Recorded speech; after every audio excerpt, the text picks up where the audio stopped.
इसी प्रकार अन्य प्रसंगों को श्रवण करने के लिए महाराज श्री के एकमात्र अधिकृत ऑफिशियल यूट्यूब चैनल को सब्सक्राइब करके बेल आइकन को अवश्य दबा दें।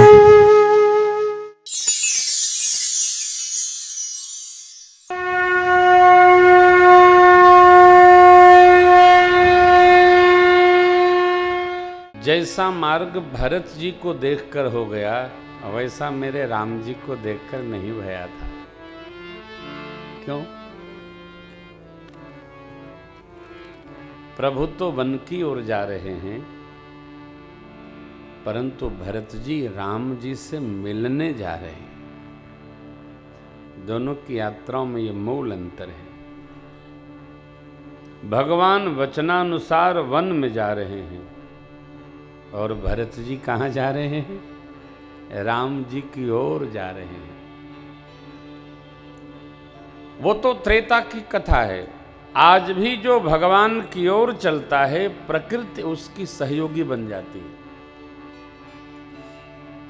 मेरे मार्ग पर पग रख कर देख, मार्ग सहज सरल, मृदु न कर दो तो कहना।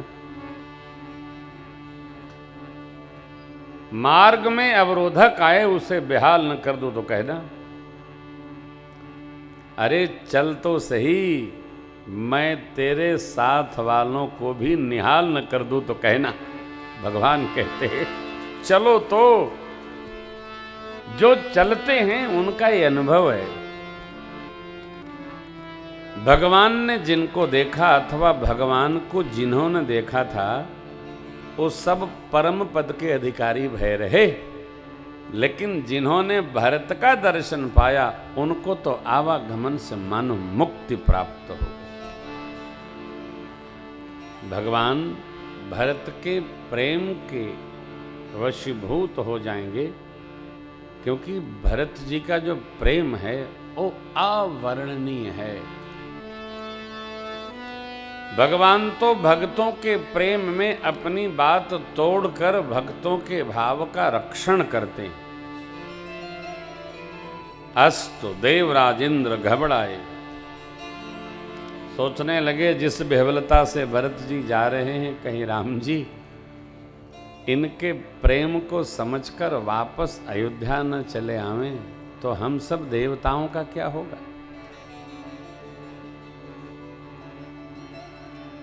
भगवत पथ परमार्थ पथ पर जब हम आप गति करते हैं ना, तो सबसे पहले जो बड़ा प्रिय होता है, जिसको अपना सुख छीनना ऐसा जान पड़ता है, वो सर्वप्रथम विरोध करता है।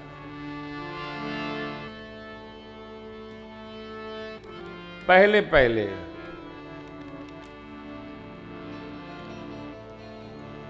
हमारे एक बड़े अजीज मित्र हैं मेरी जन्मभूमि में। जब हमने पहली बार राम कथा वहाँ की, तो उनके गांव वाले, घर वाले सब उनके विरोधी हो गए। मेरे को तो 3 वर्ष बाद वो बताए कि महाराज श्री पूरा घर हमारा विरोध करता था, और मैं तो नित्य कथा में आता था, चला जाता था। जब जाता था तो जो वातावरण होता था, क्या कहे, वो ठाकुर परिवार से है। 1 वर्ष तो मैंने कैसे भी झेला। अब अगले वर्ष जब कथा हुई तो हम प्रतिवर्ष करते हैं जन्मभूमि में अपने आयोजन, तो अब क्या करें, फिर विरोध शुरू हुआ। तो इस बार हमने पापा को तैयार किया, आप भी चलिए। पापा जी आए, आरती किए, और जब घर गए तो बड़ी अच्छी कथा है, बड़ी अच्छी कथा है, लगे प्रशंसा करने। अब घर वाले बोले ये भी इसी के रंग में आ गए। अभी बड़ी विनय सिंह, अब बड़ी समस्या। तो फिर अगले दिन हमने 2 लोगों को और गाड़ी में बिठाया और ले आए। एक परिवार को भगवान में रमाने में 3 साल का समय लगा। अब तो पूरा परिवार कथा कराता है, सब लोग सम्मिलित रहते हैं, जहाँ कहते आ जाते। ये कितनी लंबी यात्रा है। परमार्थ पथ पर जैसे ही आप बढ़ेंगे, जो अपना अंतरंग होगा वही विरोध में खड़ा हो जाएगा। ये क्या नया नाटक शुरू कर दिया तुमने, अच्छा खासा है। क्योंकि जीव को ये भगवत भजन परमार्थ समझ में आता ही नहीं है। संसार का व्यवहार बहुत अच्छा लगता है,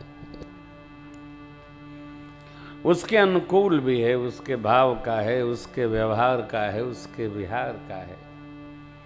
अब जरा विचार करिए, भगवान देवताओं के लिए ही विप्रधेनु सुर संत हित लीन मनुज अवतार। लीन मनुज अवतार, अवतार नहीं, फिर वही हनुमान चालीसा, अवतार। ओ वकील वाला वो तो में आकी मात्रा रो, ऊपर टोपी। हिंदी तो बिंदी से बनती है बाप जी। तो लीन मनुज अवतार, निज इच्छा निर्मित तनु माया, माया प्रकृति सत रज तम गुण, गो इंद्रियों से परे परमात्मा। अब ये देवता लोग बृहस्पति देव के पास पहुंचे, गुरुजी गुरुजी रोकिए रोकिए रोकिए। किसको रोकिए? आ तो भरत जी को। क्यों? आप दर्शन करिए, जिस बेहवलता से भरत जी जा रहे हैं, ये राम जी तो अयोध्या वापस चले आएंगे। देव गुरु बृहस्पति जी कहे क्या हो गया है आप लोगों को, हैं? शांति करो शांति करो, ऐसा कुछ होने वाला नहीं है। लेकिन आप नीचे तो देखिए, जैसा उत्पात आपने अभिषेक के समय अयोध्या में कर दिया था, उसी प्रकार यहां उत्पात कराइए। किसी प्रकार राम जी से भरत जी की भेंट न हो। गुरु जी ने समझाना प्रारंभ किया, मायापति सेवक सन माया करइत परई सुर।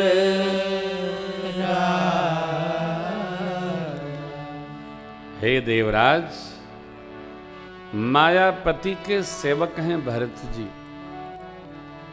और उनके प्रभु के सेवकों के प्रति कोई भी उत्पात बनाने पर वो व्यवहार उल्टे अपने सिर पर आवेगा। तो देवराज ने कहा, लेकिन अयोध्या जी में तो अभिषेक तय था और आपने वनवास करा दिया था, तो वहां कैसे भया? तो गुरुदेव ने कहा कि वहां जो कुछ भी भया वो प्रभु के रुख को समझकर मैंने किया। अभिषेक राम जी ही नहीं चाहते थे, राम जी बन चाहते थे। यदि राम जी अभिषेक चाहते तो वहां भी हम नहीं कर सकते। भगवान अपने भक्तों के रक्षा के लिए, साधु संतों के संहार के लिए, पृथ्वी के भार को उतारने के लिए स्वयं ही ये निर्णय लिए कि हमको वन जाना है, श्री अवध में नहीं रहना। किसी व्यक्ति के साथ व्यवहार करना हो तो उसका स्वभाव सर्वप्रथम जानना चाहिए। यदि स्वभाव समझ में आ गया तो व्यवहार में सरलता हो जाती है। स्वभाव के नासमझी के अभाव में कुछ भी भूल हो सकती है। देवगुरु कहते हैं, सोनु सुरेश रघुनाथ स्वभाव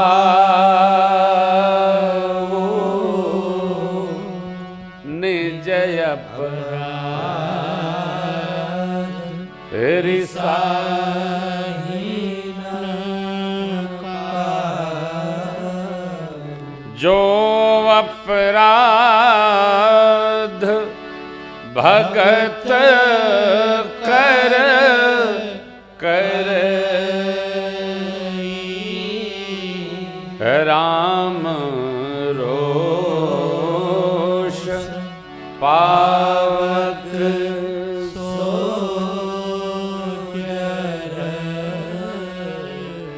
अपने प्रति किए गए किसी अपराध के लिए भगवान क्रोध में नहीं जाते। जीव है कर रहा, ठीक है। परंतु जब कोई भगत के साथ अपराध करता है तो भगवान के क्रोधाग्नि में अपने आप वो भस्म हो जाता है। लोक और वेद में एक कथा प्रसिद्ध है, श्रीमद् भागवत में संभवतः विस्तार से कथा है, दुर्वासा जी वाली। लोकहु वेद विदित इतिहासा यह महिमा। महात्मा महाराज अम्बरीश के एकादशी व्रत को भंग करने के लिए दुर्वासा जी से देवराज इंद्र ने प्रार्थना किया। अंत में दुर्वासा जी को महाराज की ही शरण लेनी पड़ी। लोक प्रतिष्ठित है, कभी भी किसी भगत का अपकार न करें। कोई भजन कर रहा हो उसमें सहयोग न बने कोई बात नहीं, विघ्न न करें।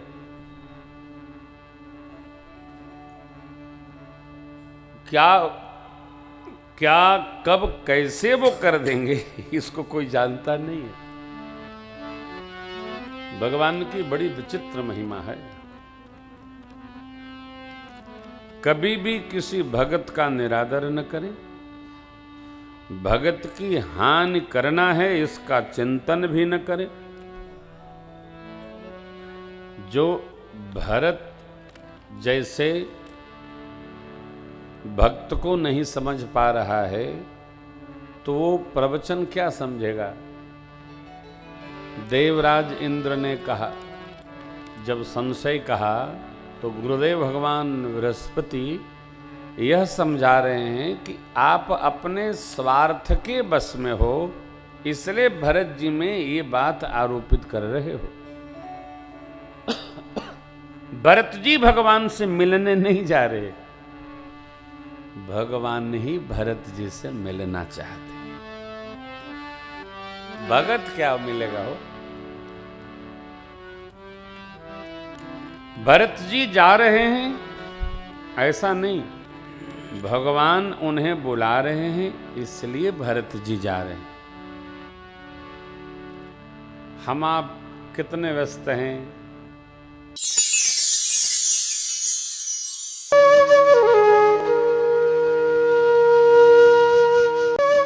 इसी प्रकार अन्य प्रसंगों को श्रवण करने के लिए महाराज श्री के एकमात्र अधिकृत ऑफिशियल YouTube चैनल को सब्सक्राइब करके बेल आइकन को अवश्य दबा दें।